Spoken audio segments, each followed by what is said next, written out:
이 손 치워라! 저리 가거라! 이 모든 비극은 15년 전 소금 한 바가지를 노인에게 억지로 먹이던 그날부터 시작되었습니다. 달달야담을 찾아주셔서 감사합니다. 구독과 좋아요, 알림 설정은 보다 재미있는 이야기를 만드는데 큰 힘이 됩니다. 그럼 이야기 바로 시작하겠습니다. 고을에 새 사또가 부임하는 날은 을의 잔치 분위기가 납니다. 백성들은 혹시나 하는 마음으로 길목에 나와 새로운 얼굴을 구경하고 안악들은 이번 사또는 좀 다를지도 모른다는 헛된 희망을 품기 마련입니다. 전임 사또가 아무리 나빴어도 다음 사또에게 다시 한번 기대를 거는 것이 백성의 숙명이었습니다. 그러나 박길두가 부임하던 날 고을은 조용했습니다. 가마에서 내린 그는 키가 훤칠하고 인상이 반듯했습니다. 얼핏 보면 인자한 양반처럼도 보였습니다. 그러나 그를 처음 본 사람들은 하나같이 같은 말을 했습니다. 눈이 이상하다고. 백성들의 얼굴을 훑는 그 눈빛은 사람을 보는 눈이 아니었습니다. 시장에서 솥값을 흥정하는 상인의 눈이었습니다.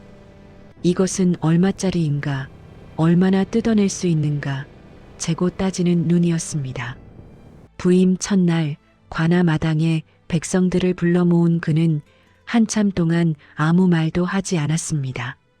그냥 서서 사람들의 얼굴을 하나하나 훑었습니다. 누군가는 그 눈과 마주쳤다가 황급히 고개를 숙였습니다. 훗날 그 자리에 있던 이들은 말했습니다. 그 순간 직감했다고. 이 고을에 역병이 들어왔다고. 아니나 다를까 부임한 지 열흘도 채 지나지 않아 박길두는 염수세라는 전대미문의 세금을 선포했습니다. 강가에 사는 백성들이 강물을 떠다 쓰는 것도 나라의 재산을 소비하는 것이니 그에 마땅한 세를 내라는 것이었습니다. 말이 안 된다는 건 박길두 자신도 알았습니다. 하지만 그게 뭐가 대수입니까? 힘이 있으면 말도 안 되는 것도 말이 됩니다. 그것이 이 나라의 이치였습니다. 강가에 살던 노인 하나가 항의했습니다. 허리가 구부러지도록 평생 농사를 지으며 살아온 노인이었습니다. 지팡이를 짚고 관아로 찾아온 그는 목을 고추 세우고 따졌습니다. 평생 강물을 떠다 쓰며 살았는데 갑자기 물세금이라니 당치도 않은 소리 아니냐고. 이 고을에서 강물 세금을 내야 한다면 조선 팔도에 그런 법이 어디 있느냐고. 박길두는 노인의 말을 끝까지 들었습니다. 그리고 아주 천천히, 아주 다정하게 웃었습니다. 그 웃음이 더 소름 끼쳤습니다. 세금이 아깝거든 소금을 먹어라. 그는 옆에 선 포졸에게 눈짓했습니다. 포졸은 곳간에서 소금 한 바가지를 가져왔습니다. 노인의 목덜미를 잡아 뒤로 젖히고 억지로 입을 벌려 소금을 쏟아부었습니다. 노인은 발버둥쳤습니다. 소금이 눈에 들어갔습니다. 코로 들어갔습니다. 목구멍을 타고 밀려드는 소금 속에서 노인의 눈은 충혈되다 못해 새하얗게 마치 처음부터 눈동자가 없었던 것처럼 하얗게 변해갔습니다. 그날 이후 노인은 2번 다시 앞을 보지 못했습니다. 노인의 아들이 관아로 뛰어와 아버지를 끌어안았습니다.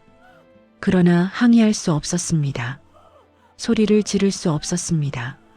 그저 눈이 하얗게 변한 아버지의 얼굴을 부여잡고 소리 없이 울었습니다. 박길두는 그 광경을 내려다보며 다시 한번 그 다정한 웃음을 지었습니다. 그 웃음이 고을에 퍼져나갔습니다. 역병처럼 이 광경을 멀리서 지켜보던 청년이 있었습니다. 이름은 무래. 고을에서 제일 까는 화공으로 붓 한 자루로 사람의 마음을 움직인다는 소문이 자자한 젊은이였습니다. 25의 무래는 그날 들고 있던 붓을 꺾었습니다. 소리를 지르지도 않았습니다. 뛰어들지도 않았습니다. 아무것도 할 수 없었습니다. 포졸들이 10수명이었고 그는 혼자였고 저 사또 앞에서 입을 열면 다음은 자신의 차례라는 것을 알고 있었기 때문이었습니다.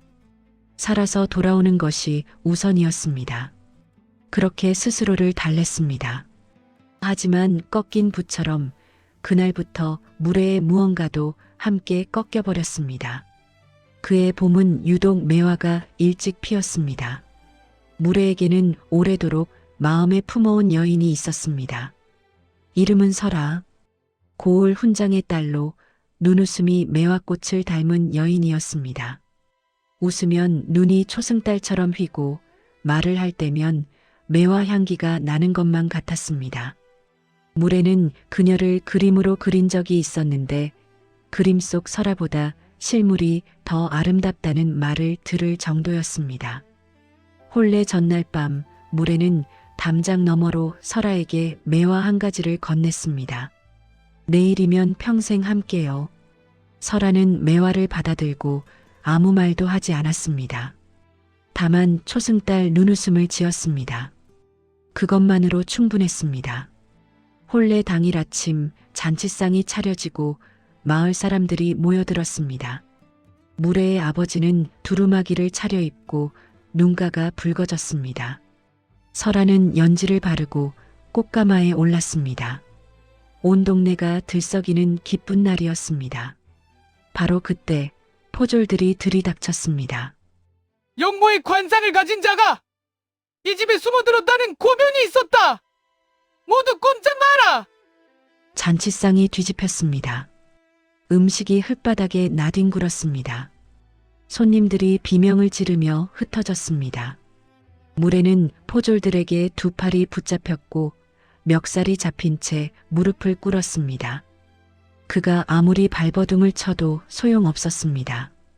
박길두가 천천히 걸어 들어왔습니다. 그는 혼례 잔치의 폐허를 둘러보며 만족스러운 눈빛을 숨기지 않았습니다. 그러다 꽃가마 앞에 멈춰 섰습니다.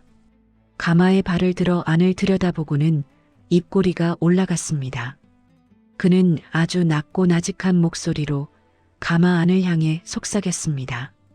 내 정혼자의 목숨을 살리고 싶다면 오늘 밤 내 신방으로 꽃가마를 돌려라. 가마 안이 고요했습니다. 무례는 그 말이 들렸습니다. 미칠 것 같았습니다. 목이 터져라 소리를 질렀지만 포졸의 주먹이 복부를 강타했습니다. 숨이 막혔습니다. 설아가 가마 밖을 내다보았습니다. 포졸들에게 짓눌려 무릎을 꿇은 무례와 눈이 마주쳤습니다. 무례는 고개를 저었습니다. 오지마! 오지마! 설아는 오래 눈을 감고 있었습니다. 눈을 감은 채로 입술이 가늘게 떨렸습니다. 무례는 그것을 보았습니다. 설아가 무언가를 결심하고 있다는 것을, 그리고 그 결심이 자신을 향한 것이라는 것을, 그래서 더 크게 소리를 질렀습니다. 설아, 안 된다! 나는 괜찮다! 그러나 포졸이 다시 한번 주먹을 내리쳤고 무례는 그 자리에 고꾸라졌습니다. 그리고 천천히 고개를 끄덕였습니다. 훗날 설아는 그 순간을 이렇게 기억했다고 합니다. 눈을 감았을 때 보인 것은 어둠이 아니었습니다. 담장 너머로 건네봤던 매화 한 가지였습니다. 내일이면 평생 함께라던 그 목소리였습니다. 그 목소리가 살아있는 한 자신도 살아야 했습니다. 어떤 방식으로든. 꽃가마는 방향을 틀었습니다. 붉은 비단 위로 봄볕이 쏟아졌지만 그 빛은 따뜻하지 않았습니다. 무례는 그 자리에서 풀려났습니다. 그리고 그 자리에 무릎을 꿇은 채 한 발자국도 움직이지 못했습니다. 설아가 걸어 들어간 그 소굴에서 밤새 아무 소리도 들리지 않았습니다. 아니, 어쩌면 그 침묵이 가장 끔찍한 소리였습니다. 박길두는 잔인함에도 취향이 있었습니다. 단순히 사람을 때리거나 죽이는 것으로는 성에 차지 않았습니다. 그는 인간을 비하하고 모욕하고 그 모욕 속에서 죽어가는 과정을 즐겼습니다.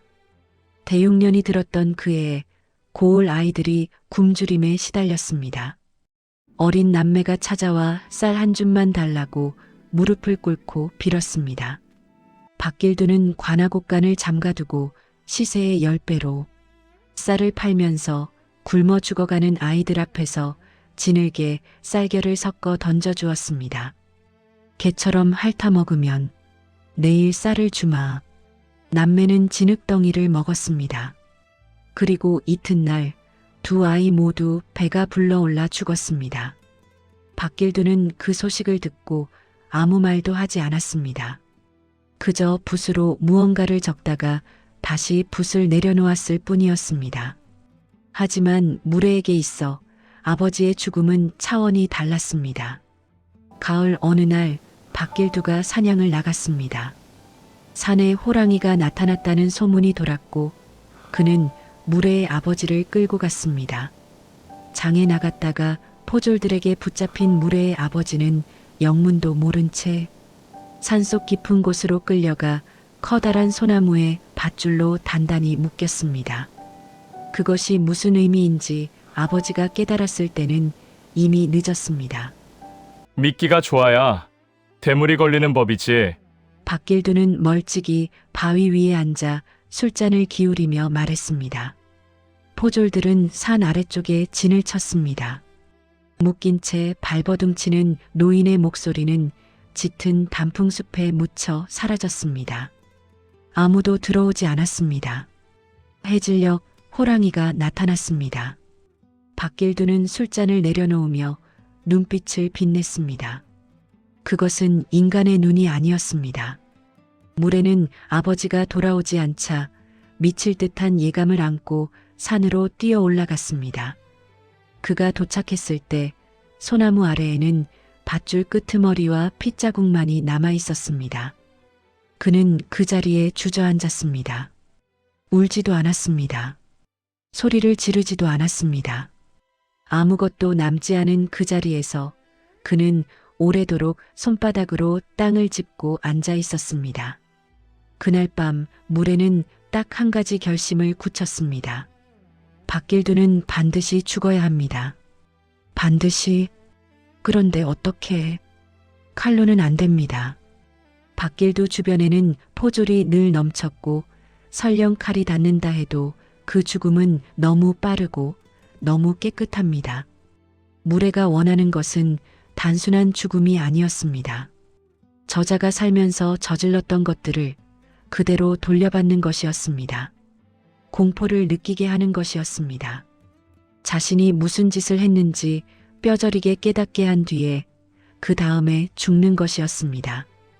그렇게 하려면 붓이 필요했습니다. 붓 말고는 없었습니다. 복수를 결심한 무례가 칼을 갈 것이라 생각했다면 오산입니다. 그는 붓을 들었습니다. 하지만 박길두는 무례에게 마지막 일격을 날렸습니다. 무례가 관아 담벼락 아래 숨어들어 설아를 기다리던 깊은 밤, 박길두의 포졸들이 그를 포위했습니다. 그리고 박길두가 직접 손에 칼을 쥐고 무례 앞에 섰습니다. 아직도 포기를 못했구나. 박길두는 무례의 얼굴을 오래 들여다봤습니다. 그러다 느릿느릿 칼을 들어 무례의 왼쪽 눈을 긋고 잠시 후 오른쪽 눈을 그었습니다. 이제 내 놈이 그 잘난 붓질을 할 일은 없을 것이다. 무례는 피를 쏟으며 낭떠러지로 밀려 떨어졌습니다. 강물에 빠졌습니다. 어둠이 그를 집어삼켰습니다. 빠르게 흘러가는 강물이 그를 끌어당겼습니다. 그것은 영원한 어둠이었습니다. 아프지도 않았습니다. 무섭지도 않았습니다. 다만 한 가지 생각만이 가라앉는 의식 속에서 버텨 있었습니다. 아직 죽으면 안 된다. 아직은 죽기 전에 반드시 해야 할 일이 남아있다. 그러나 그는 죽지 않았습니다. 강의 하류, 갈대밭 속에서 무례를 건져낸 것은 눈먼 도인이었습니다. 도인은 자신도 눈이 없었습니다. 두 눈자위가 오래전에 함몰된 것처럼 자리조차 없었습니다. 그런데 그 눈없는 도인은 무례를 보았습니다. 갈대밭에 쓰러진 무례를 정확히 찾아내어 등에 지고 자신의 처소로 옮겼습니다. 무례가 깨어나 절규했습니다. 눈이 안 보입니다. 아무것도 보이지 않습니다. 도인은 무례의 손을 잡았습니다. 그리고 조용히 말했습니다. 울지 마라. 눈이 없다고 그림을 못 그리는 것이 아니다. 진짜 화공은 눈으로 그리지 않는다. 그 말이 무례의 가슴에 박혔습니다. 도인은 무례에게 심한으로 그리는 법을 가르쳤습니다. 마음으로 보고 원한을 먹으로 삼으며 피를 물 삼아 그리는 법. 손으로 붓을 쥐는 것이 아니라 온몸이 붓이 되는 법. 그리고 도인은 마지막으로 이런 말을 남겼습니다. 내가 그리는 것은 그림이 아니라 저주가 될 것이다. 하지만 그 저주는 죄 없는 자에게는 닿지 않는다. 오직 죄 있는 자에게만 되돌아간다. 무례는 그 말을 새기며 붓을 들었습니다. 15년이었습니다. 15년 동안 무례는 어둠 속에서 오직 한 장의 그림만을 준비했습니다.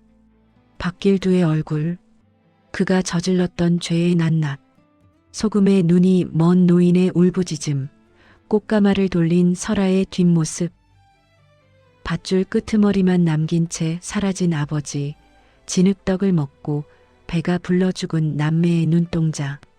무례는 그 모든 것을 눈이 아닌 가슴으로 새기고 또 새겼습니다. 어둠 속에서 매일 밤 손가락이 닳도록 허공에 그림을 그렸습니다. 언젠가 반드시 그려낼 그날을 위해 마침내 때가 왔습니다. 박길두의 환갑이라는 소식이 들려온 날, 무례는 처음으로 입꼬리를 올렸습니다. 15년 동안 단 한 번도 짓지 않았던 미소였습니다. 그는 도인에게 말했습니다. 이제 가야겠습니다. 도인은 아무 말도 하지 않았습니다. 다만 무례의 손 위에 자신의 손을 얹었습니다. 한참 그렇게 있다가 딱 한마디만 했습니다. 그림을 다 그린 뒤에는 반드시 살아서 돌아와야 한다. 무례는 고개를 끄덕였습니다. 반드시 살아서 돌아오겠습니다. 박길두의 환갑잔치 소식이 고을에 퍼졌습니다. 고을 사람들은 억지 웃음을 지으며 하례를 올릴 준비를 했습니다. 수십 년간 뼈를 갈아 바친 백성들의 세금으로 차려질 그 잔치상에 아무도 진심으로 기뻐하지 않았습니다. 하지만 아무도 빠질 수 없었습니다. 하례에 불참했다가 무슨 트집이 잡힐지 몰랐습니다. 그것이 박길두가 만들어 놓은 세상이었습니다. 두려움이 충성심을 대신하는 세상. 박길두는 환갑잔치를 더욱 빛내기 위해 한 가지 여흥을 준비했습니다. 이름난 화공을 불러 자신의 초상화를 그리게 하는 것이었습니다. 환갑을 맞아 자신의 위엄 있는 모습을 영원히 남기고 싶었습니다. 살아서 신이 된 자처럼 화폭에 영원히 남고 싶었습니다. 그리하여 화공 하나가 초청되었습니다. 지팡이를 짚고 두 눈을 흰 천으로 감싸가린 눈먼 화공이었습니다. 화공을 데려온 중간상인은 이 화공이 비록 앞을 보지 못하나 마음으로 그리는 신필이라 했습니다. 그 누가 앉혀도 그 사람의 깊은 내면까지 담아낸다는 소문이 자자하다고 한양의 대갓집에서도 찾는다고 했습니다. 박길두는 코웃음을 쳤지만 취웅에 그냥 허락했습니다. 화공은 인사를 올리며 서재로 안내받았습니다. 무례였습니다. 15년이 지난 무례였습니다. 머리카락이 반쯤 휘어지고 얼굴에 주름이 깊어졌지만 입술 끝에 기묘한 미소는 15년 전과 조금도 다르지 않았습니다. 아니, 오히려 더 짙어졌습니다. 그것은 복수가 익을 대로 익은 자의 미소였습니다. 서재 안으로 들어서는 순간 무례는 숨을 한번 크게 들이쉬었습니다. 낯선 나무 향과 기름 향이 코를 찔렀습니다. 눈이 없어도 느낄 수 있었습니다. 이 방이 박길두가 자주 머무는 곳이라는 것을, 이 공기 속에 그자의 숨결이 녹아 있다는 것을. 무례는 천천히 방 안을 걸었습니다. 지팡이 끝으로 벽을 짚어가며 공간의 크기를 가늠했습니다.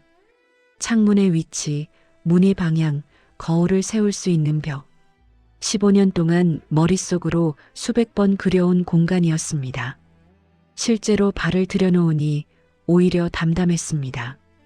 그는 서재에 홀로 앉아 보자기에서 붓을 꺼냈습니다. 보통의 붓이 아니었습니다.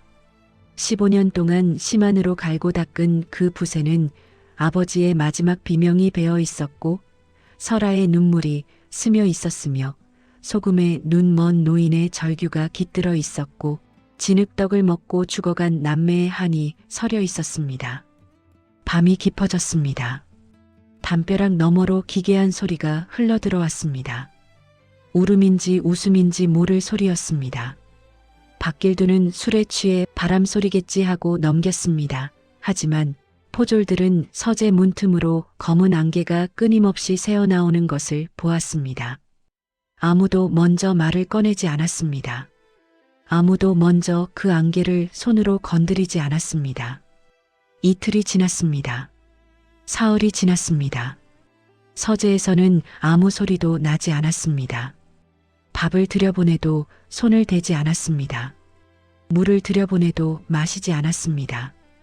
그저 붓소리만이 끊이지 않고 들렸습니다.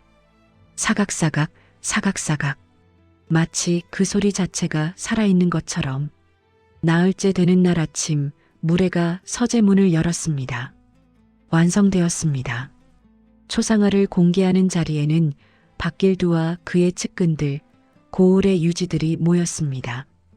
비단 위에 접혀있는 초상화는 덮개를 걷어내기도 전에 이상한 기운이 느껴졌습니다.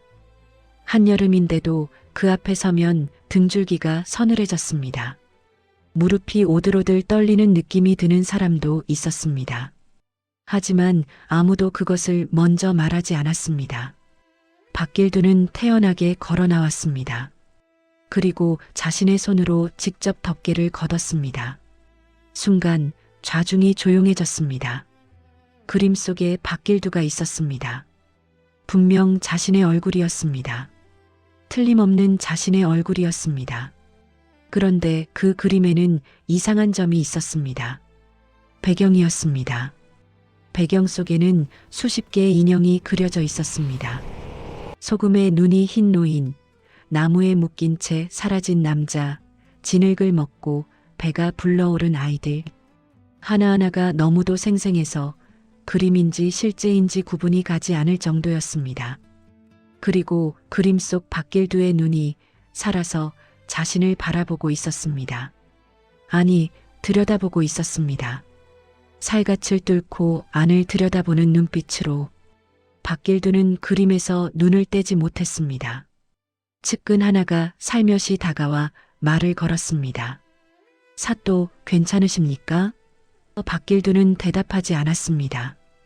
대답할 수 없었습니다. 그림이 말을 걸어오고 있었기 때문입니다. 아무 소리도 들리지 않는데 그림이 무언가를 말하고 있었습니다.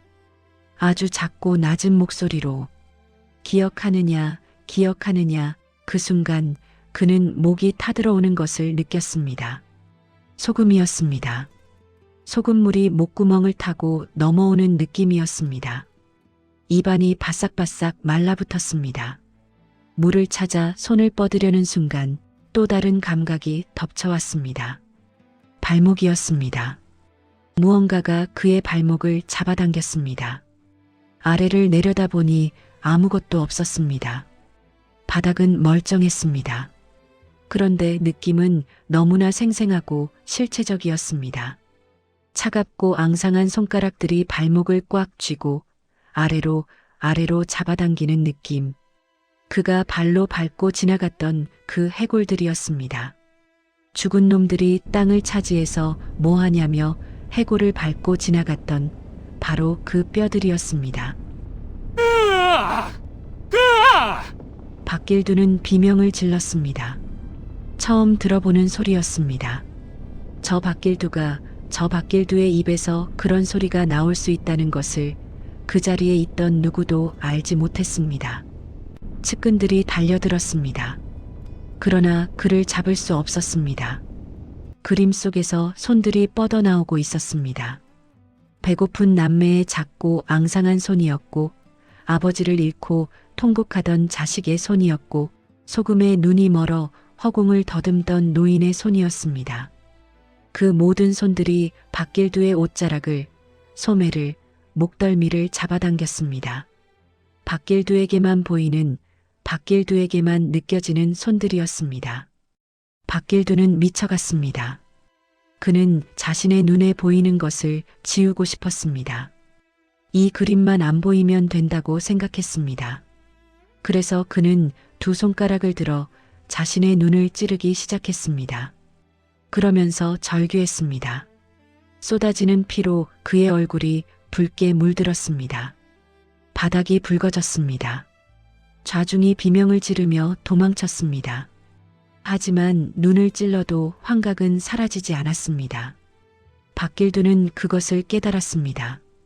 이것은 눈으로 보는 것이 아니었습니다. 가슴으로 보는 것이었습니다. 심 안으로 새겨진 저주는 눈을 찔러도 지울 수 없었습니다. 그는 도망치려 했습니다. 그러나 무례가 오래전부터 파놓은 함정이 기다리고 있었습니다. 거울이었습니다. 방의 네 벽에 거울들이 세워져 있었습니다. 박길두는 거울 속에서 자신을 보았습니다. 피투성이가 된 자신의 얼굴, 그 뒤로 자신이 죽이고 망가뜨린 모든 사람들의 얼굴이 겹쳐 보였습니다. 거울에서 거울로, 다시 거울로 무한히 반복되는 그 얼굴들, 그 무수한 얼굴들이 모두 자신을 향해 걸어오고 있었습니다. 박길두는 거울을 향해 달려들었습니다. 거울이 박살났습니다. 그 파편 속에서 자신의 얼굴이 수백 조각으로 나뉘어 각각의 조각 속에서도 죽어간 자들의 얼굴이 어른거렸습니다. 박길두는 파편을 밟으며 다시 도망치려 했습니다. 하지만 발 아래에서 유리 조각이 와그르르 쏟아질 때마다 그 조각 하나하나가 또 다른 거울이 되어 또 다른 얼굴들을 비춰냈습니다. 어디를 봐도 어디를 가도 그곳에 그들이 있었습니다. 박길두는 끝내 그것들을 벗어나지 못했습니다. 관아는 그날 밤 불탔습니다.